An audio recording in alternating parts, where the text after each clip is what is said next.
నమస్తే మోసో టీవీకి స్వాగతం. నేను సుధా. బులెటిన్ల ముందుగా హెడ్లైన్స్.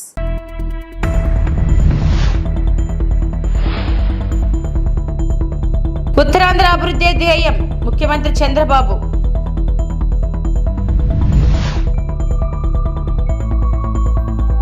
ఇది సూపర్ సిక్సా లేక సూపర్ మోసమా?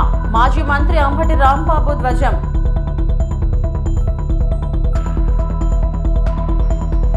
భోగాపురం ఎయిర్పోర్ట్ అనుమతులు తెచ్చి పనులు ప్రారంభించింది వైఎస్ జగన్. తాను చేశానని చెప్పుకోవడంలో చంద్రబాబే సాటి. మాజీ మంత్రి గుడివాడ అమర్నాథ్ ఫైర్.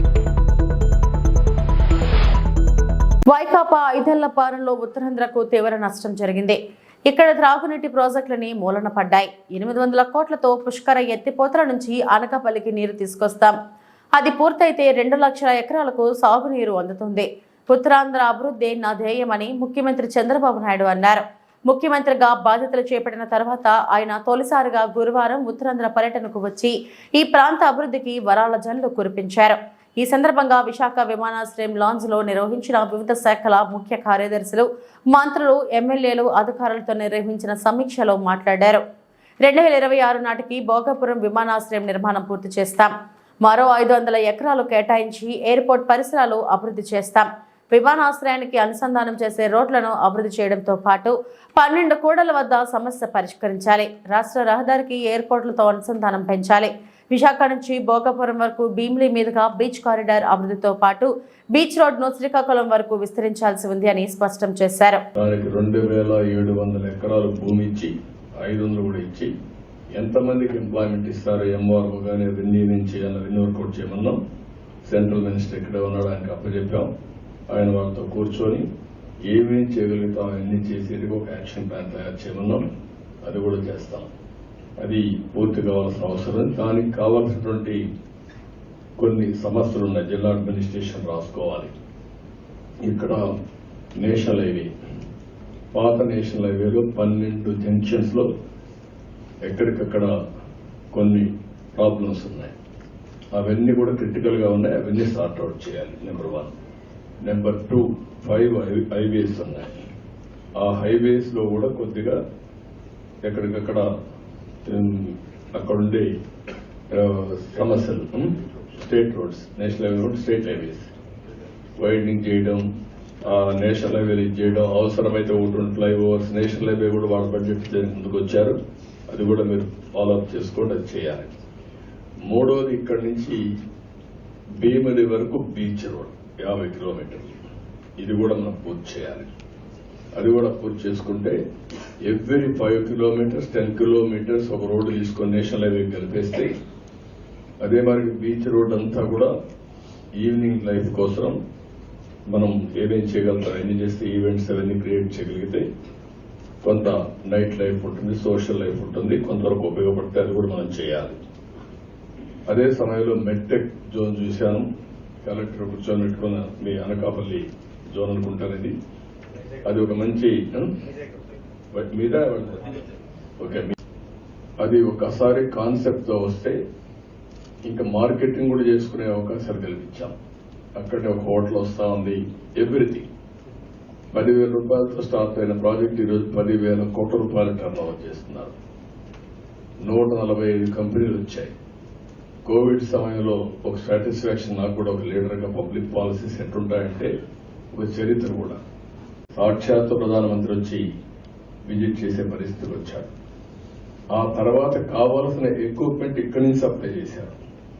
వెంటిలేటర్స్ దగ్గర నుంచి ఆక్సిజన్ జనరేటర్స్, ఆక్సిజన్ సిలిండర్స్ దగ్గర నుంచి ఏం కావాలో అవన్నీ ఇక్కడ తయారు చేసే పరిస్థితి వచ్చింది. ఏమీ చేయకుండా అన్ని తానే చేసినట్లు చెప్పుకోవడంలో చంద్రబాబు ఆయనే సాటి.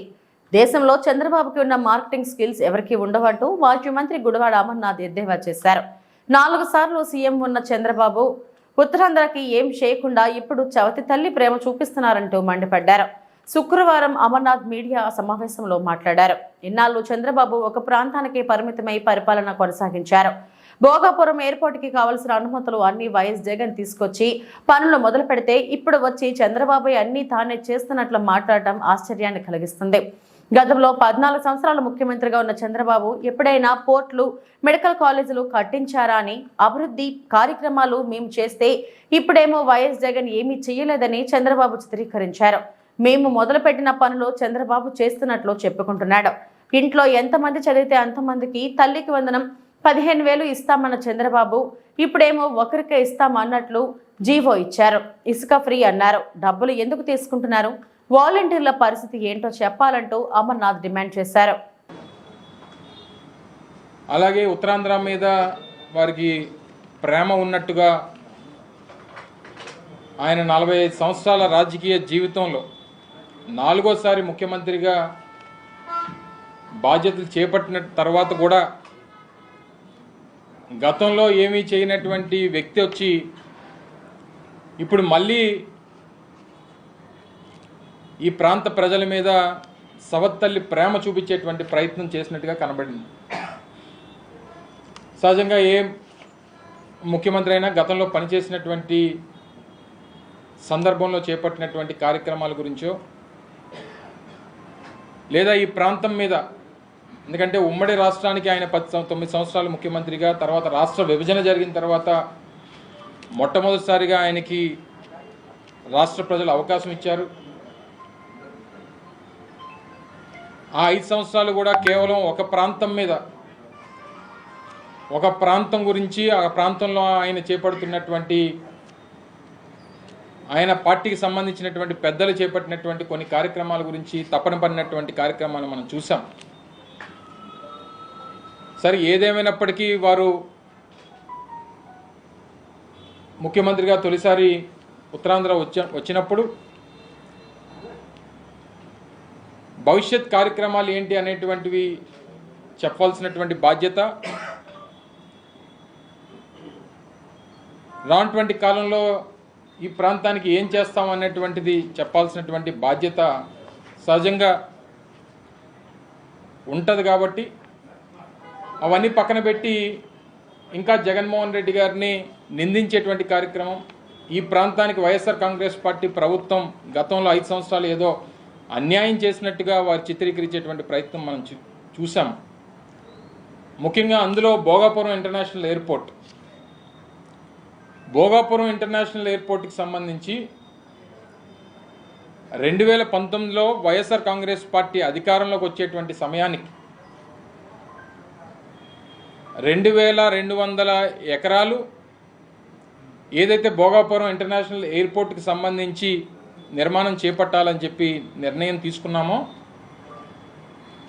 అందులో ఆ రోజు మేము అధికారంలోకి వచ్చినటువంటి సమయానికి ప్రభుత్వం చేతిలో ఉన్నటువంటిది కేవలం 377 ఎకరాలు. 377 ఎకరాలు మాత్రమే ఆ రోజు ప్రభుత్వం ఆధీనంలో, ఆ 2200 ఎకరాల్లో 377 ఎకరాలు మాత్రమే ప్రభుత్వం ఆధీనంలో ఉంది. దాదాపు మిగిలిన 1850, 1900 ఎకరాలు అసలు ప్రభుత్వం ఆధీనంలో లేదు, రైతుల ఆధీనంలోనే ఉంది. కానీ ఆ రోజు ప్రజల్ని మభ్యపెట్టడానికి 2019 ఫిబ్రవరి 14 ఒక శిలాఫలకం వేసేసి అప్పుడు కూడా ప్రజల్ని మభ్యపెట్టేటువంటి ప్రయత్నం చేశారు. సరే, తర్వాత ప్రజలు ఏ రకంగా నిర్ణయం తీసుకున్నారో మనం చూసాం. ఇప్పటికి కూడా ఆయన చేసినటువంటి కార్యక్రమంగానే దాన్ని చిత్రీకరించడం అనేటువంటిది చాలా ఆశ్చర్యానికి గురి చేసింది. ఎందుకంటే గత సంవత్సరం మే 3వ తారీఖున అనుకుంటా భోగాపురం ఇంటర్నేషనల్ ఎయిర్పోర్ట్కి సంబంధించి ఆ రోజు ముఖ్యమంత్రిగా ఉన్నటువంటి జగన్మోహన్ రెడ్డి గారు, దానికి సంబంధించినటువంటి I&I మినిస్టర్గా ఉన్నటువంటి నేను కానీ, లేదా కేంద్ర మంత్రివర్యులుగా ఉన్నటువంటి పెద్దలు జ్యోతిరాదిత్య సింధియా గారు దానికి పూర్తి స్థాయిలో అన్ని అనుమతులు తీసుకున్న తర్వాత పూర్తి స్థాయిలో నిర్మాణానికి ఏ రకమైనటువంటి ఆటంకాలు లేవు అని చెప్పి నిర్ధారణకు వచ్చిన తర్వాత పనులు మొదలుపెట్టినటువంటి ప్రభుత్వం జగన్మోహన్ రెడ్డి గారి ప్రభుత్వం. ఆ రోజు నేటికి దాదాపు 30-35% పనులు పూర్తి చేశాం. మిమ్మల్ని కూడా ఒక సందర్భంలో జనవరి మాసంలో అనుకుంటా, డిసెంబర్ జనవరి మాసాల్లో మిమ్మల్ని అందరినీ కూడా ఒకసారి అక్కడ జరుగుతున్నటువంటి పనుల్ని ప్రజలకు చూపించడం కోసం మిమ్మల్ని కూడా ఒకరోజు ఆహ్వానించి మిమ్మల్ని అందరినీ కూడా తీసుకెళ్ళినటువంటి సందర్భం మీ అందరికీ గుర్తుంది. ఆ రన్వే పనులు కానీ, టెర్మినల్ బిల్డింగ్ పనులకు సంబంధించి కానీ, ఇలా ఇవన్నీ జరుగుతున్నటువంటి క్రమంలో ఏమీ చేయకుండా అన్నీ నేనే చేశాను అనేటువంటి ఎన్నికల సమయంలో చంద్రబాబు ఇచ్చింది ఇది సూపర్ సిక్సా లేక సూపర్ మోసమా అని వైఎస్ఆర్సీపీ నేత మాజీ మంత్రి అంబటి రాంబాబు ప్రశ్నించారు. పిల్లలని స్కూలుకు పంపే అమ్మలకు తల్లికి వందనం పథకం కింద 15,000 ఆర్థిక సహాయం అంటూ ఏపీ ప్రభుత్వం జీవో 29 పేరిట ఉత్తర్వులు జారీ చేసింది. అయితే ఎన్నికల ముందు ఒక ఇంట్లో ఎంతమంది పిల్లలుంటే అందరికీ తల్లికి వందనం ఇస్తామని హామీ ఇచ్చిన చంద్రబాబు అధికారంలోకి వచ్చాక మాట మార్చారని మాజీ మంత్రి మండిపడ్డారు. అంబటి రాంబాబు మీడియాతో మాట్లాడారు. అధికారంలోకి తీసుకురండి. కాపీ కొట్టడమే కాకుండా కొట్టారు. కొట్టనండి, ఒక మంచిదాన్ని కాపీ కొడితే తప్పేం లేదు. దాన్ని ఇంకొద్దిగా ముందుకు వెళ్ళారు. ముందుకు వెళ్ళి ఇద్దరుంటే 30,000, ముగ్గురుంటే 45,000, నలుగురుంటే 60,000 రూపాయలు మీ ఇంటికి తీసుకొచ్చి ఇచ్చేటటువంటి కార్యక్రమం చేస్తాం. అమ్మఒడి కాదు మాది, తల్లికి వందనం అని పేరు మార్చారు. ప్రజలు అట్రాక్ట్ అయ్యారేమో, పాపం ఓట్లు వేశారు, గెలిపించారు. ఇచ్చిన మాట నిలబెట్టుకోవాల్సిన బాధ్యత ఉందా లేదా చంద్రబాబు నాయుడు గారికి అని అడుగుతా ఉన్నా. ఇచ్చిన మాట నిలబెట్టుకొని శభాష్ అనిపించుకోవాలి కదా. చంద్రబాబు నాయుడు గారు ఎన్నికల్లో తీవ్రంగా ప్రచారం చేసుకున్నారు.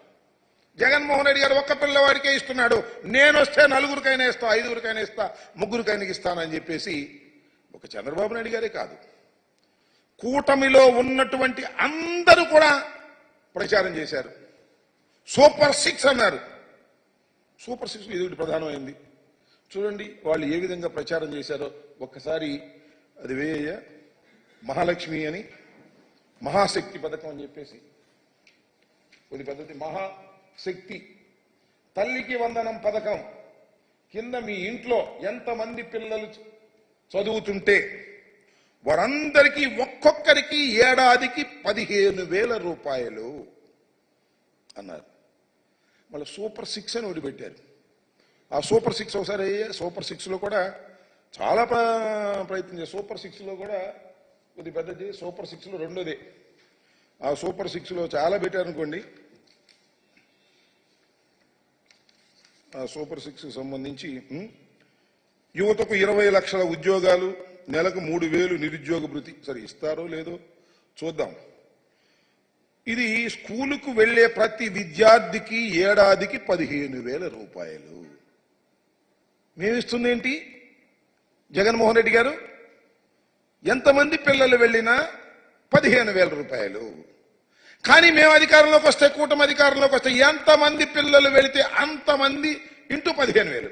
ఇద్దరు వెళ్తే 30,000. రాష్ట్ర పర్యాటక శాఖ మంత్రి కందుల దుర్గేష్, ఎంపీ దగ్గుబాటి పురంధేశ్వరి, ఎమ్మెల్సీ వంక రవీంద్రనాథ్, శాసనసభ్యులు నల్లమిల్లి రామకృష్ణారెడ్డి, బత్తుల బలరామకృష్ణ, ఆదిరెడ్డి శ్రీనివాస్, ముప్పిడి వెంకటేశ్వరరావు, మద్దిపాటి వెంకటరాజు తూర్పుగోదావరి జిల్లాను, రాజమహేంద్రవరం నగరాన్ని అభివృద్ధి పరచడంలో ప్రజాప్రతినిధులు, అధికారులు సమన్వయంతో పనిచేసి అగ్రగామిగా నిలబడడంలో పరస్పర సహకారంతో పనిచేద్దామని రాష్ట్ర పర్యాటక, సాంస్కృతిక, సినిమాటోగ్రఫీ శాఖ మంత్రి కందుల దుర్గేష్, ఎంపీ దగ్గుబాటి పురంధేశ్వరులు పేర్కొన్నారు. దాన్ని దృష్టిలో పెట్టుకున్నట్లయితే కోఆర్డినేషన్ లేకుండా మనం పని చేయలేము అనేది నా యొక్క అభిప్రాయం. ఎందుకంటే పుష్కరాల్ని ఒక అవకాశంగా తీసుకుంటూ రాజమండ్రి జిల్లాని మనం ఏ విధంగా వీ కెన్ అప్గ్రేడ్ అనేది మనకి ఇది మంచి అవకాశం యాక్చువల్లీ. బికాస్ ఫండ్స్ ఫ్లో ఉంటుంది మనకి, అండ్ ట్రాఫిక్ కావచ్చు, అదేవిధంగా శానిటేషన్ కావచ్చు, వాటర్ కావచ్చు, డ్రింకింగ్ వాటర్ చాలా వరకు పక్కనే గోదావరి ఉన్నప్పటికీ కూడా రాజమండ్రి పెరిఫరల్ ఏరియాస్ అయితే అసలు డ్రింకింగ్ వాటరే influence that are going into the river Godavari. వాటి మీద కూడా ఖచ్చితంగా దృష్టి కేంద్రీకరించాల్సినటువంటి అవసరం ఉంది. అండ్ సర్వేస్ ప్రకారం అయితే ఇప్పుడు ఉన్నటువంటి మనకి ట్రాఫిక్ ఆల్రెడీ కంజెస్టెడ్ గా ఉంటుంది మనకి.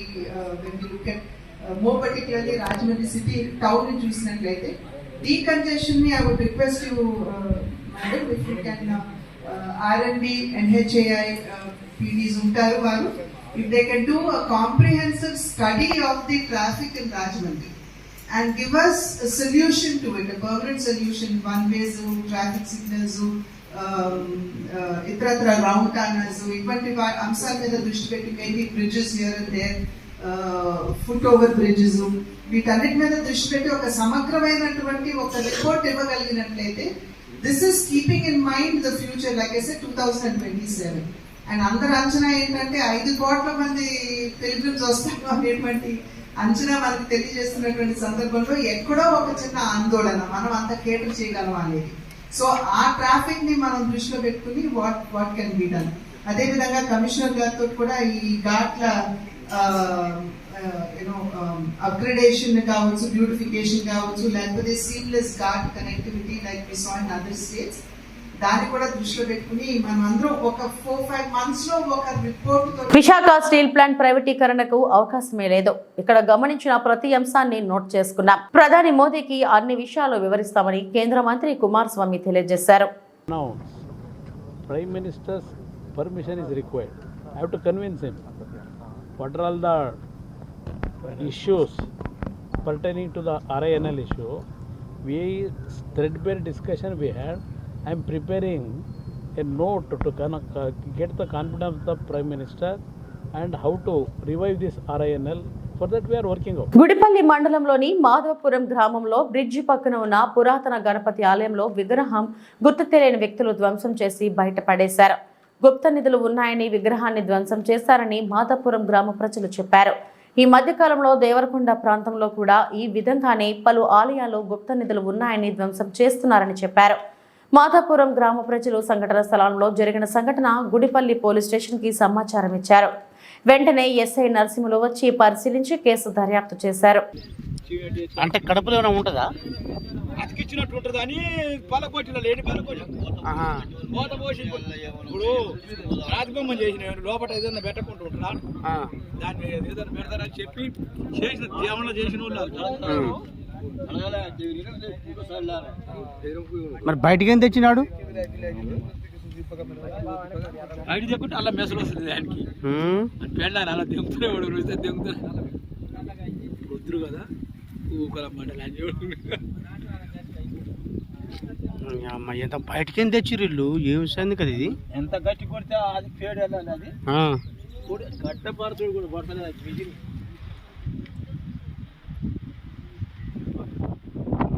బయటకి ఏం తెచ్చినట్టు బయట అంటే లోపల అది తేలుందా? ఏమైనా కట్టిందా వాళ్ళకు? ఏం కట్టిందో ఎవరు కావచ్చు వాళ్ళు? 5-6 ఒక్కరు ఇద్దరు కాదు సార్, అదే ఒకరికి ఇద్దరు గత గిద్దరు ఆ గుడి లేవదు మనకు.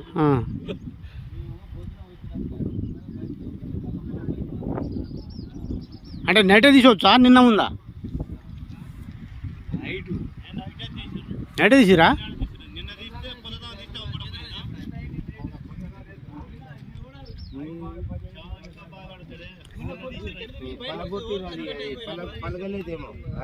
దాన్ని పెట్టి దాన్ని వచ్చిర్రు కూర్చొని పెట్టిర్రు అలగలే ఎత్తుకోపోదామని అంత పలకూడదామని లోపల ఏముందో ఎత్తపోదామని వాళ్ళు చూసి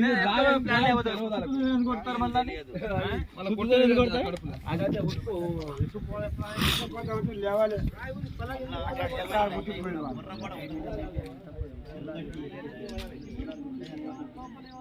సిమెంట్ రాయని మనం కనపడుతుంది కానీ వాళ్ళ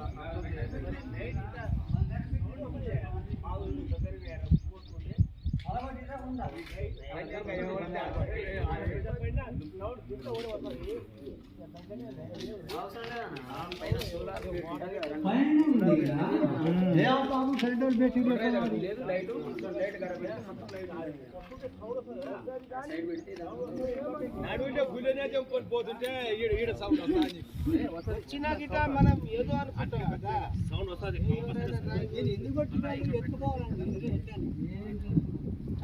వాళ్ళు ఎవరో మరి కానీ సౌండ్ కంపల్సరీ వస్తుంది, గింత కూడా వస్తుంది.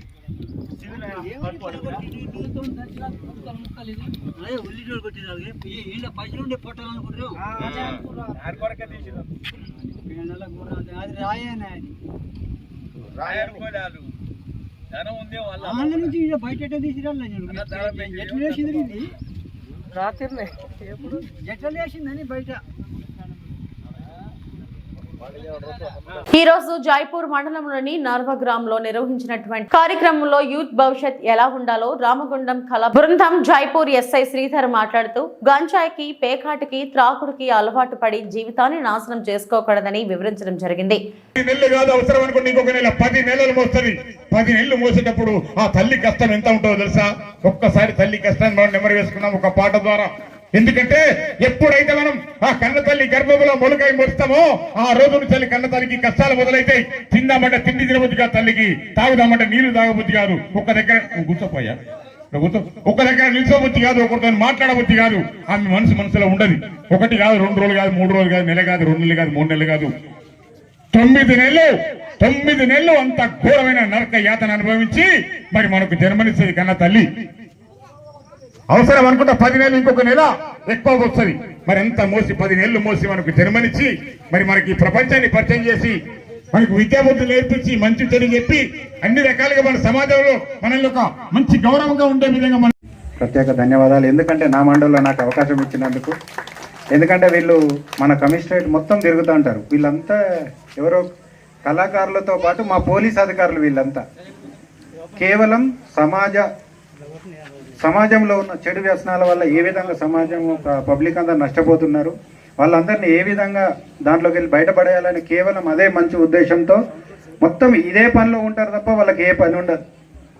అంటే అది అట్లాంటి టీము మన రామగుండం కమిషనరేట్ అంటే మంచిర్యాల, పెద్దపల్లి జిల్లా మొత్తం తిరుగుతూ ఉంటాయి. అందులో మనకి ఈరోజు అవకాశం వచ్చింది. దానికి మనం చాలా హ్యాపీగా ఫీల్ కావాలి. వీళ్ళ టీంకు ప్రత్యేకంగా ధన్యవాదాలు, శ్రీనివాస్ అండ్ టీంకి. అందులో నేను మళ్ళీ నర్వ విలేజ్ని ఎంచుకోవడానికి మీ అందరికీ తెలుసు, మళ్ళీ ప్రత్యేకంగా చెప్పాల్సిన అవసరం లేదనుకుంటున్నా.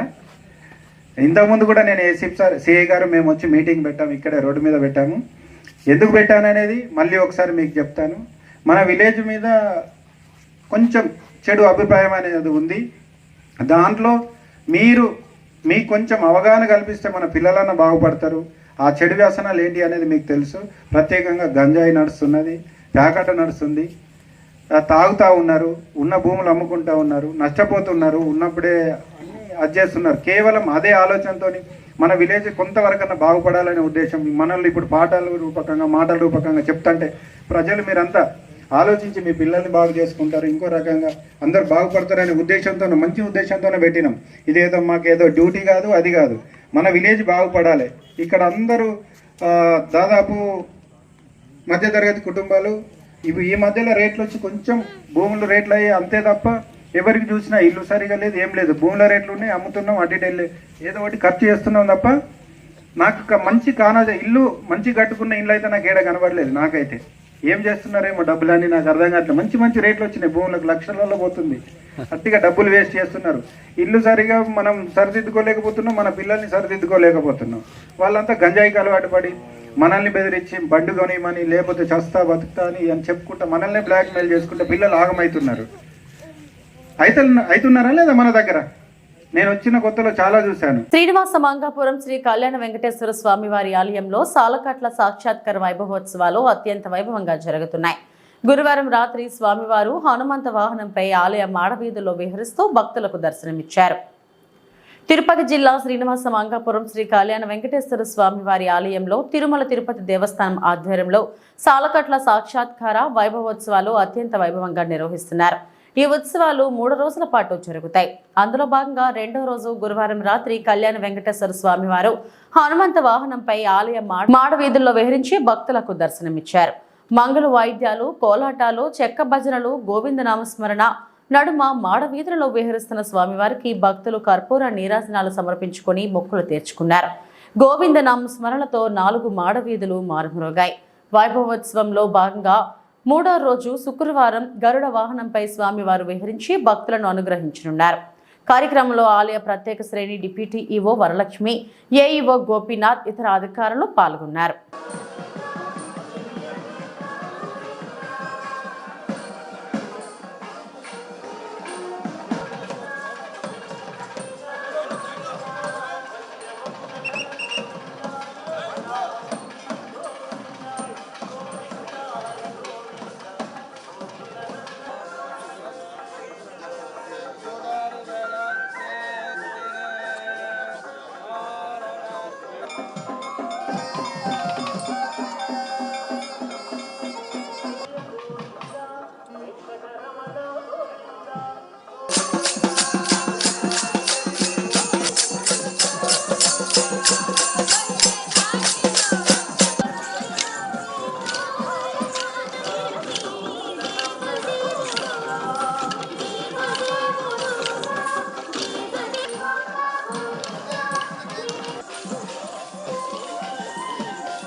తిరుపతి జిల్లాలో రాత్రులు విధులు నిర్వహిస్తున్న పోలీస్ సిబ్బందిని ఎస్పీ హర్షవర్ధన్ రాజు ఆకస్మికంగా తనిఖీ చేశారు.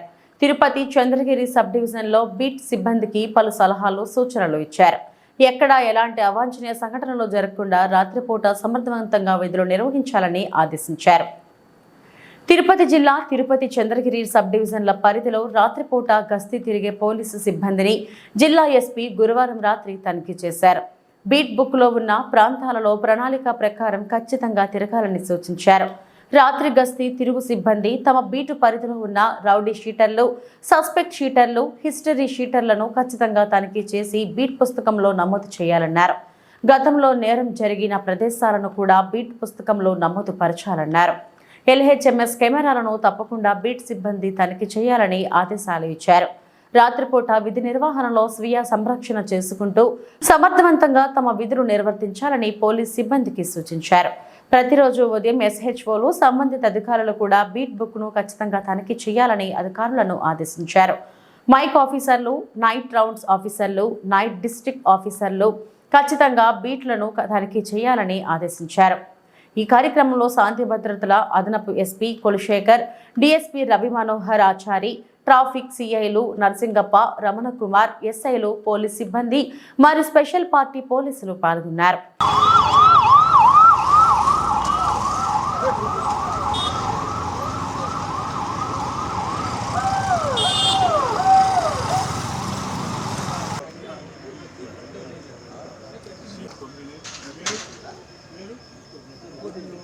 బాబు రిపోర్టింగ్ యూనివర్సిటీ ఇన్స్పెక్టర్ రిపోర్టింగ్ నిలబడండి అటెన్షన్ నిలబడి కొంచెం రిపోర్టింగ్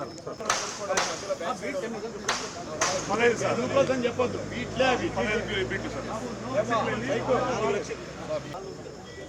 వాళ్ళ కలిపిన 8 వాళ్ళ 6 ఓకే మన రక్షక 4 ప్లస్ రక్షక 6 రక్షక సీట్స్ టోటల్ వచ్చి 6 రక్షక 6 రక్షక వచ్చేసి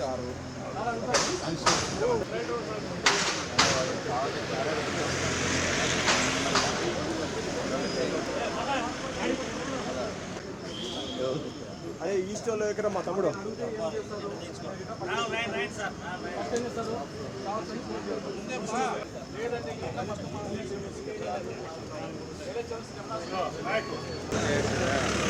ఏమండి తనిఖీలు ఎక్కడ ఇక్కడ వాళ్ళు చేస్తూనే ఉంటారు చేస్తాను.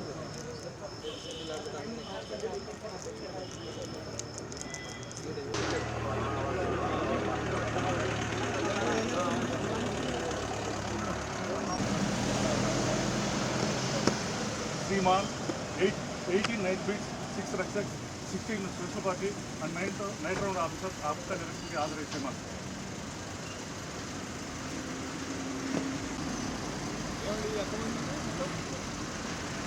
Sir, 18 beats. ఒక బీట్ బుక్ తీసుకోండి బ్రో నువ్వు పక్క ఫోన్ ఏది మీది మైక్ 3 సార్ అవును సార్ మైక్ ఆఫీస్ డ్యూటీ ఏమి షాప్ సపోర్ట్ క్లోజ్ చేస్తాం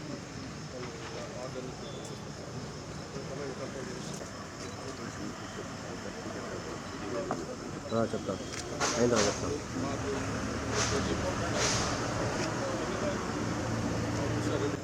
జ్యోతి జంక్షన్లో హారిక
సంబంధించి తిరుపతి సబ్ డివిజన్ సంబంధించి ఒకసారి బీట్ కానిస్టేబుల్స్ తోటి మాట్లాడి వాళ్ళ విధులు ఎలా చేస్తున్నారు, సో వాళ్ళు కరెక్ట్గా చేస్తున్నారా లేదా, లేకపోతే వాళ్ళకి ఏదైనా సూచనలు ఇచ్చేదాని మీద నైట్ ప్యాట్రోలింగ్ కొంచెం ఎఫెక్టివ్గా చేసి టౌన్లో కావచ్చు ఎక్కడ న్యూసెన్స్ లేకుండా అట్లాగే ప్రాపర్టీ అఫెన్సెస్ని ప్రివెంట్ చేసే విధంగా కూడా చర్యలు తీసుకోవాల్సిన అవసరం ఉంది. సో దానికి సంబంధించి మా వాళ్ళతో ఒకసారి ఇంటరాక్ట్ అయ్యి వాళ్ళకి కొంచెం సూచనలు ఇద్దామన్న ఉద్దేశంతో ఈరోజు ఈ విధంగా అందరికీ బ్రీఫింగ్ సెషన్ ఏర్పాటు చేయడం జరిగింది. ఈ వార్తలు ఇంతటితో సమాప్తం.